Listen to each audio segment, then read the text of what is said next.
A mediados de los años 70, la periodista y directora de espacios televisivos Linda Moulton Howe recibió un informe de avistamiento redactado por su hermano, en aquella época piloto militar de helicópteros. Fue entonces cuando empezó a investigar un misterio inexplicable, el de las denominadas mutilaciones de ganado, constatando enseguida una conexión entre la actividad ovni y este misterioso fenómeno. Una noche, era octubre de 1975, me encontraba escribiendo un tratado médico cuando recibí una llamada de mi hermano. Estaba bastante alterado y las primeras palabras que salieron de su boca fueron: Linda, un ovni ha aterrizado aquí, en la base militar. Pocas veces le había oído hablar con tanta vehemencia. Era piloto de helicópteros destinado en la base de la Fuerza Aérea de Mount Strong, en las cercanías de Great Falls. Esa tarde se había celebrado una fiesta en su unidad, cuando de repente en la base sonaron las sirenas. Era una emergencia que fue sencillo localizar mediante los sensores electrónicos en la instalación misilística de Mount Strong, denominada KO-7. Una de las patrullas antisabotaje refirió que un objeto discoidal de color naranja, muy brillante y del tamaño de un campo de fútbol, por consiguiente con un diámetro de unos 90 metros, se detenía o volaba a una altura muy escasa sobre la vertical de la rampa de lanzamiento. El objeto irradiaba una luz muy fuerte, más intensa que la del día. Mi hermano dijo que los jefes del equipo antisabotaje mantuvieron una discusión con el mando, que quería que se acercaran al objeto, del que se hallaban a una distancia de unos 400 metros, y le respondieron: ¿y por qué no vais vosotros? De hecho, simplemente este tipo de insubordinación da ya que pensar. Era evidente que en la rampa de lanzamiento estaba sucediendo algo muy serio. Despegaron entonces unos aviones de reacción para la interceptación, pero cuando llegaron a la posición del objeto naranja, este desapareció. El equipo de alerta de la base dijo: sabemos que tiene que estar ahí, insistid, pero los aviones no lo veían, y en cuanto se retiraron, el objeto apareció de nuevo. Empezó a elevarse y fue localizado por los radares hasta los 200.000 pies. Al día siguiente, cuenta mi hermano, la rampa de misiles fue inspeccionada y se encontró que el código computerizado de la cabeza de ese misil para el lanzamiento sobre objetivos prefijados en distintas partes del mundo había sido modificado. Al día siguiente, cogieron el misil y lo sustituyeron por uno nuevo. En el mismo periodo, en los alrededores de la base, algunos ganaderos encontraron reses mutiladas.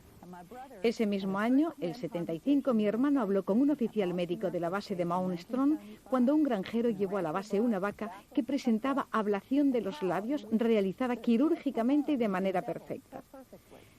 El doctor confirmó que los tejidos del animal habían sido drenados de sustancias hermáticas hasta tal punto que lo que quedaba de sangre no era rojo sino blanco rosáceo, lo cual para él, médico aeronáutico, resultaba inexplicable. Era el año 1975. Al año siguiente me trasladé con mi familia de Boston a Denver. Había reunido un pequeño dossier sobre las mutilaciones animales y por entonces, para mí, la cuestión no guardaba relación alguna con la alarma OVNI de la base de Mount Strong. Eran dos asuntos distintos. Yo me ocupaba de temas ambientales y trabajaba en varios programas de televisión. En el verano de 1979 me encontraba con un equipo realizando unas grabaciones en Colorado para un especial sobre el Festival de Teatro sobre Shakespeare, un tema sin duda muy distinto del que estamos tratando. Mi operador de sonido estaba hablando de los casos de mutilaciones que se estaban registrando en esa región del oeste. Enseguida me di cuenta de que las páginas de los diarios estaban llenas de este tipo de noticias, por lo que decidí investigar más a fondo.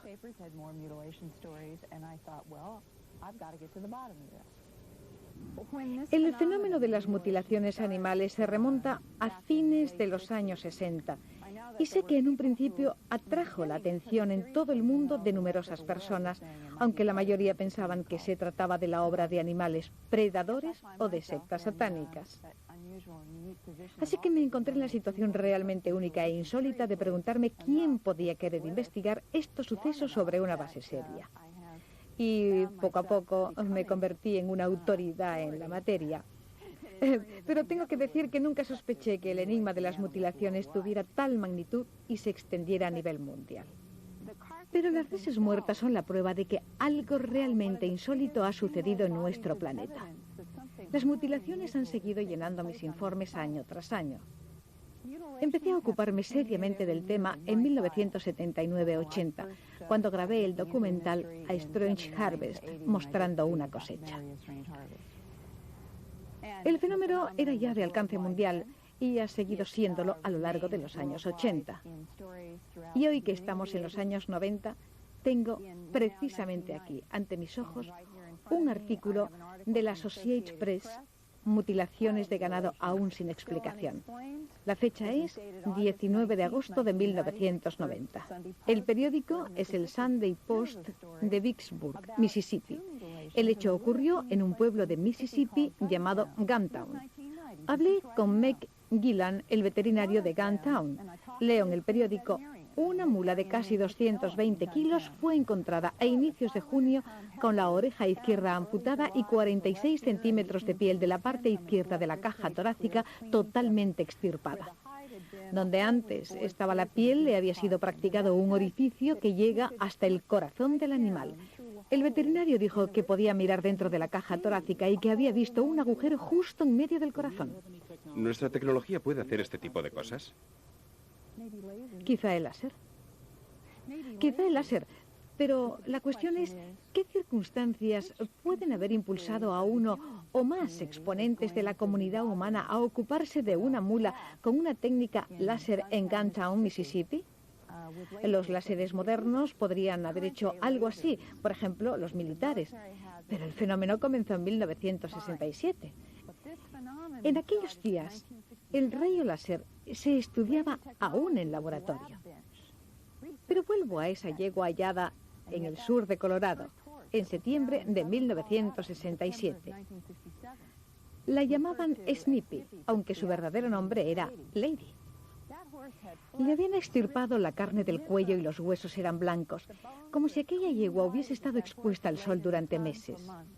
Un anatomopatólogo, Ion Atzhaler, que ha trabajado recientemente conmigo, me ha contado confidencialmente curiosos detalles. Los principales órganos internos de la cavidad torácica de la yegua hallada muerta en 1967 habían desaparecido. Pero lo que más le impresionó, este médico ha trabajado sobre muchos cadáveres humanos y animales, fue el hecho de que el animal carecía por completo de sangre. No había presencia alguna de fluido ni de sangre en la cavidad. Y se asombró ante el hecho de que los órganos internos de la yegua habían sido extirpados sin dejar rastro. Era el año 1967. Además, el anatomopatólogo tomó muestras de los tejidos del animal. Los llevó a Denver y, tras observarlos al microscopio, refirió que había detectado la existencia de un calor muy elevado justo en los bordes de las heridas. Repito, era el año 1967. En el verano de 1989 trabajamos juntos para tomar muestras de tejidos de 9 animales mutilados encontrados en Arkansas, Oklahoma y Missouri. Y encontramos otro en diciembre en Idaho. Hablamos, por consiguiente, de 4 estados distintos. Al microscopio, el anatomopatólogo halló los mismos signos de calor en los bordes de las heridas. Su valoración fue de aproximadamente 350 grados, lo cual evidentemente excluye a los predadores. He intercambiado opiniones en diversas ocasiones con representantes de la ley a propósito de las mutilaciones y los cultos satánicos, pero todavía no he conocido a ninguno que en privado admita que la responsabilidad de estos hechos deba atribuirse a los ritos satánicos. Porque es verdad que ha habido intentos soterrados de atribuir las mutilaciones a los ritos satánicos, o quizá alguien ha proporcionado en algún momento información sobre sectas que realizaban estas prácticas ocultistas. Pero estamos hablando de hechos ocurridos en Canadá, en Estados Unidos, en México, América Central, en América del Sur, en Australia, en Puerto Rico, en Canarias, en África, en distintas zonas europeas. Quiero decir, esta es una operación de alcance mundial y en todos los casos los animales han recibido un tratamiento esencialmente analógico. Siempre los mismos órganos extirpados, orejas, ojos, los maxilares siempre seccionados de la misma manera y en el interior todo extirpado. Estamos hablando de huesos perfectamente limpios en animales que están todavía calientes al tacto. La lengua ha sido siempre seccionada en vertical hasta la garganta. Los genitales han sido, en general, extirpados mediante una incisión oval. Y las mamas de las vacas con cortes cuadrados u ovales. Toda la mama o solo algunas partes de ella o variantes de esta índole. Y el recto vaciado. Este es el escenario de las mutilaciones. Y ningún indicio de sangre fluida. La sangre había sido drenada. Esto sucedía en los años 70. Veterinarios y personas con conocimientos médicos han examinado a algunos de los animales y han constatado, observando los tejidos, especialmente los musculares, que la sangre había sido extraída tan minuciosamente que la carne se había tornado de un color rosa pálido. En los años 80 presencié numerosos hallazgos de animales mutilados y he hablado con gente que los ha estudiado y los resultados son variables. El tejido muscular de algunos animales es rojo, mostrando evidencia de la presencia de sangre. Sin embargo, en las incisiones, practicadas con una precisión extrema, no hay restos de fluido. Todo ello induce a pensar que algo realmente insólito ha ocurrido en los puntos donde se han efectuado las operaciones. Y por otro lado, ¿cómo ha sido extraída la sangre de estos animales? ¿Cómo ha sido posible no hallar resto alguno de líquidos? En 1989, en una granja de Arkansas, se encontraron 5 vacas, todas en fila y todas mutiladas. Una de ellas, todas estaban preñadas, presentaba en el abdomen una herida muy limpia de un rosa muy pálido. La sangre había sido completamente extraída. Había un agujero en el abdomen de esta vaca por el que salía parcialmente el feto del ternero aún en el saco embrionario. Se podía ver a la vaca con el feto mitad dentro y mitad fuera de su cuerpo. Y cuando el granjero vio esta escena increíble y horripilante, llamó a las autoridades y al periódico local. Jim Williamson, el director del Little River News de Ashton, Arkansas, envió a una periodista con cámara de fotos. Fue la primera en llegar, unas 5 horas después de que fueran hallados los animales. Fuera del saco embrionario, el suelo donde se encontraba el ternero estaba totalmente seco. Pero lo realmente sorprendente fue que, al agacharse para tocar el saco y para tomar unas fotografías, se dio cuenta de que tampoco en el interior del saco había resto alguno de líquido. El líquido amniótico se había evaporado completamente. Estos sucesos han desconcertado a muchas personas. Estamos hablando de cosas que pasan desde hace más de un cuarto de siglo. El fenómeno es de alcance mundial. Se ha desarrollado durante décadas y nadie ha sido nunca detenido por estos delitos. Las mutilaciones y las inexplicables operaciones quirúrgicas efectuadas sobre el ganado continúan todavía hoy en todo el mundo.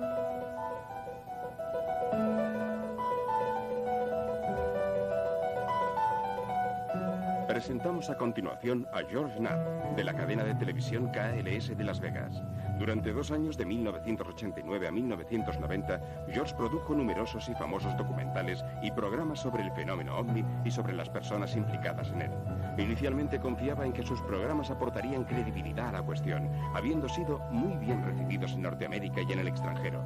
Los 2 vídeos, UFOs, The Best Evidence, primera y segunda parte, son aún muy solicitados en el mercado de videocintas pirata. Sin embargo, después de tratar el tema de los ovnis y entrar en contacto con los defensores de esta cuestión, el optimismo de Knapp se convirtió en pesimismo, sobre todo debido al sector fanático de los ufólogos.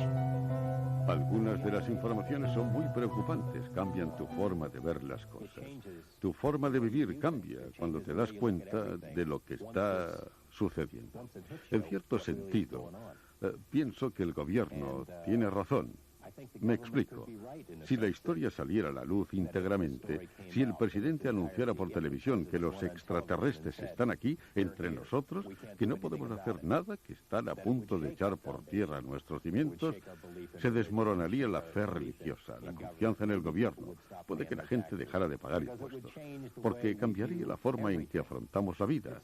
Mi vida ha cambiado. Quiero decir, no veo al Padre Eterno o algo así. Ha cambiado el modo en que me enfrento. La más controvertida de las historias de Knapp sobre los ovnis tiene como protagonista al sedicente físico Robert Lazar. Lazar sostiene que trabajó en un proyecto sobre platillos volantes en el desierto de Nevada, en una zona llamada Site 4, y afirma además que se trata del top secret más impenetrable. Conocí por casualidad al doctor Edward Teller cuando trabajaba en el Laboratorio Nacional de Los Álamos, en Nuevo México. Me recomendó para un trabajo en el desierto de Nuevo México, un lugar llamado S4, junto al Área 51, donde se desarrollan numerosos proyectos gubernamentales top secret. Edward Teller es el director del programa, y creo que una persona sugerida o aprobada por él debe ser considerada como muy fiable. Siempre me han fascinado los pequeños motores de reacción. Había construido e instalado un motor de reacción en un pequeño Honda Civic, un coche de ciudad. Y el hecho ocupó la primera página del diario de Los Álamos, El Monitor.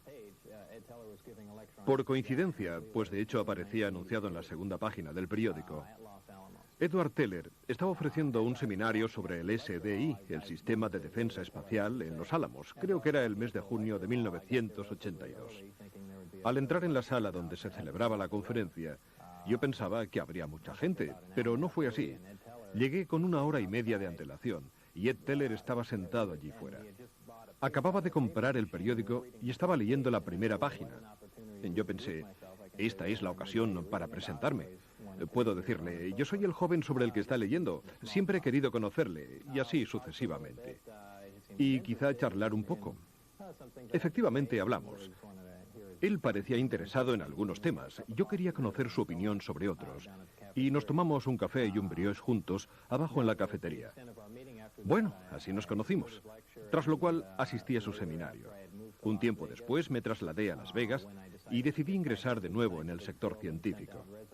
Envié mi currículum a los numerosos laboratorios dispersos por todo el país, así como a las agencias gubernamentales de investigación. Envié también un currículum a Ed Teller. Él me llamó y me dijo que había mandado mi currículum a alguien en Nevada.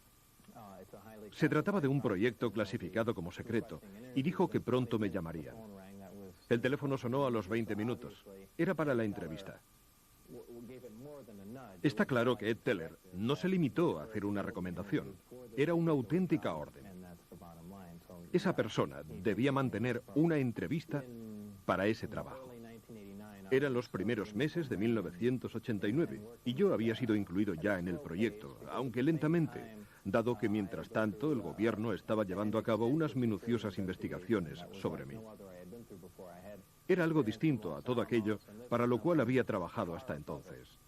Recibí de Los Álamos la autorización Q, algo muy extraño, pues me habían dicho que había 38 niveles por encima del nivel Q.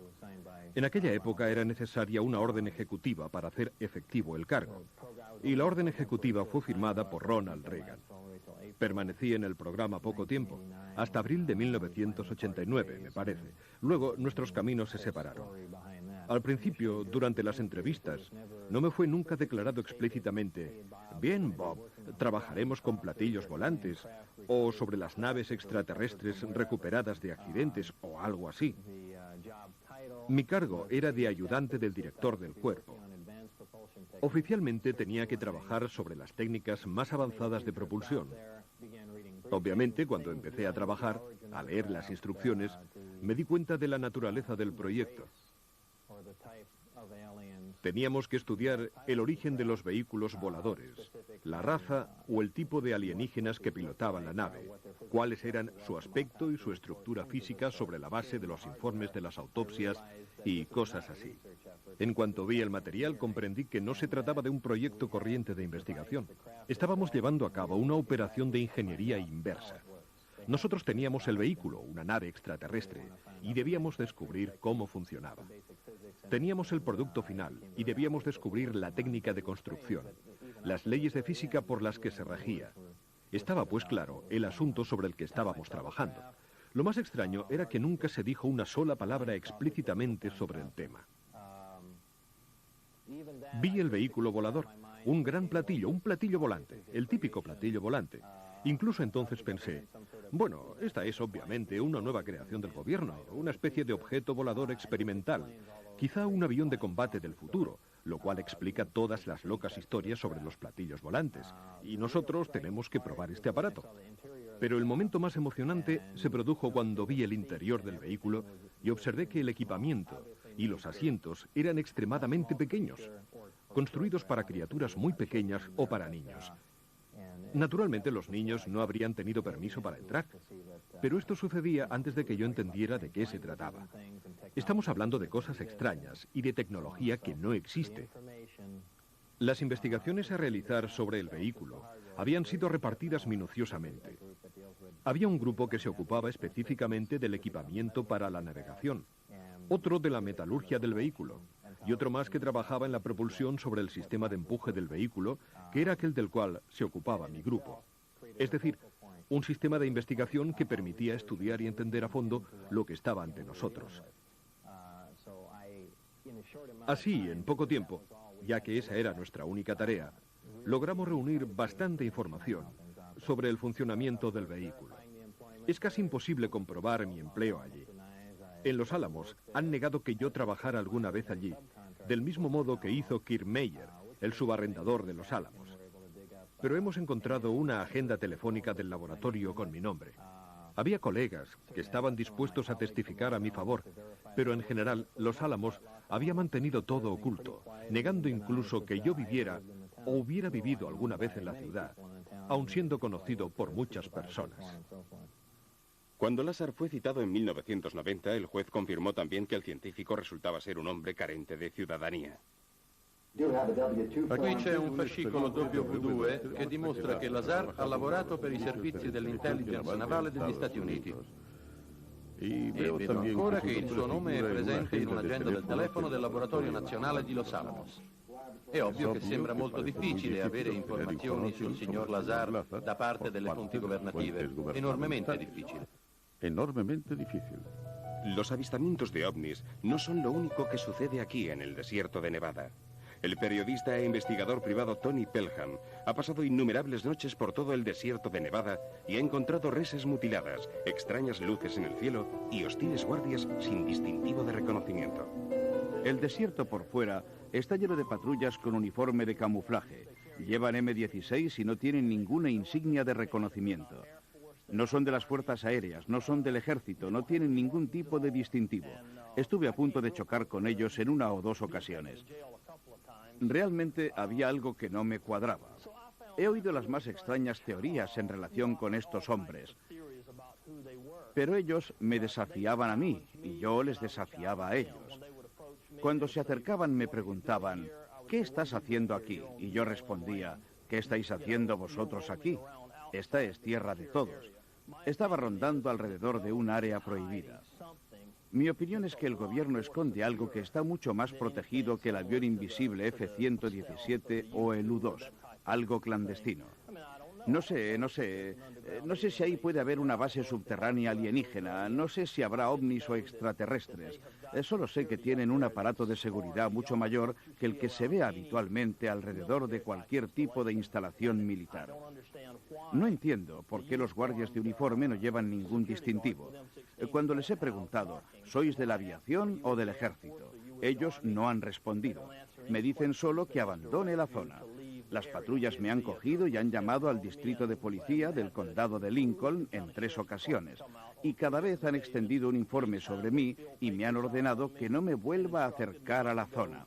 La última vez... ¿Con qué pretexto? Que no tenía nada que hacer allí, junto a unas instalaciones secretas. Yo he explicado que estaba a más de 1 milla de la base, que me encontraba en un territorio libre. Unos meses después, 6 meses después, me acerqué al Range Madeleine para realizar unas tomas de un todoterreno de los que utilizaban. Nunca he corrido el riesgo de pasar al lado de la zona protegida, pero alguna vez he llegado cerca. Al volver al Álamo, el sheriff pidió verme, rellenó otro montón de documentos y de modo muy formal me dijo: «Mr. Pelham, esta es la última vez que le avisamos. La próxima vez, y hablo en nombre de mis superiores, si usted vuelve por esta carretera y se acerca nuevamente a la base, va directo a la cárcel. Punto». En una ocasión en particular tuve una extraña experiencia con unas luces que en un principio parecían muy lejanas, pero que luego en pocos segundos pasaron a estar sobre mí. Pero nunca he ido allí con una cámara a grabar. No he ido nunca a ver a George Knapp ni a nadie para decir que había visto un ovni. No sé lo que vi aquella noche. Poco después, ya de vuelta, un todoterreno se me acercó desde una carretera lateral. Salieron de él los militares en uniforme de camuflaje con sus M-16 y me preguntaron cómo era que venía de una instalación militar. Respondí que no era verdad, respondí que solo estaba ahí sentado en el desierto. Me preguntaron: «¿Qué estás haciendo?» Y yo: «Estoy mirando esas extrañas luces». Y ellos: «¿Qué extrañas luces?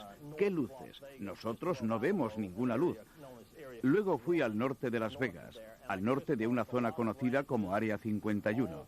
Pasé por muchas granjas al cruzar el condado de Lincoln y el condado de White Line, y encontré muchos animales muertos, algunos de ellos mutilados justo como había descrito Linda Howe en su libro A Strange Harvest. Estoy absolutamente convencido de que se trataba de reses mutiladas, absolutamente idénticas a las mostradas por Linda Howe en su A Strange Harvest de los años 60. ¿Habló usted con los propietarios de las granjas? Exacto.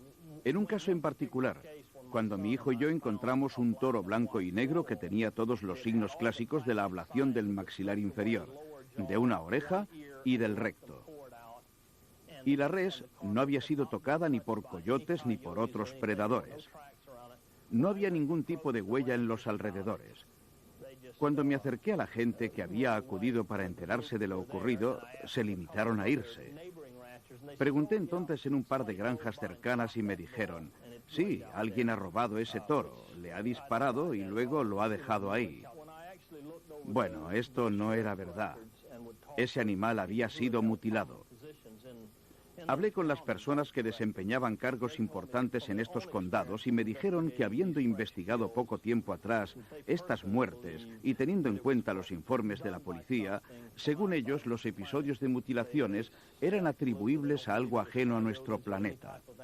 Dijeron que no creían en absoluto que se tratara de coyotes o de algún otro animal y que no había ninguna huella. Es imposible que alguien se pueda acercar y pueda llevar a cabo este tipo de mutilaciones sin ser visto ni detenido. Como poco deberían existir huellas. Y luego está el hecho de que se hayan producido miles de mutilaciones de esta índole en todo el país y que ni tan siquiera una haya sido explicada. Ni una sola oficina de policía ha resuelto un caso. Es así. Los principales exponentes de estas comunidades no quieren ponerse ante una cámara y decir: «Sí, pienso que se ha tratado de algún tipo de extraterrestre». Pero lejos de las cámaras dicen lo que piensan, las extrañas luces y los numerosos avistamientos de ovnis en la zona. Está claro que existe una conexión entre las mutilaciones de los animales y las extrañas luces en el cielo. Yo solo he tratado de probar o de refutar lo que está sucediendo. Y en lo que a mí respecta, estoy seguro de que las vacas han sido mutiladas por algo que nadie ha sido capaz hasta ahora de explicar. Nos quedamos pues con la impresión de que el enigma de las mutilaciones animales, aún hoy totalmente inexplicable, tiene conexiones específicas con manifestaciones alienígenas en nuestro planeta. Una presencia alienígena que podría contar con el encubrimiento del gobierno estadounidense. En nuestra próxima cita trataremos de analizar esta increíble posibilidad, afrontando los misterios del Área 51.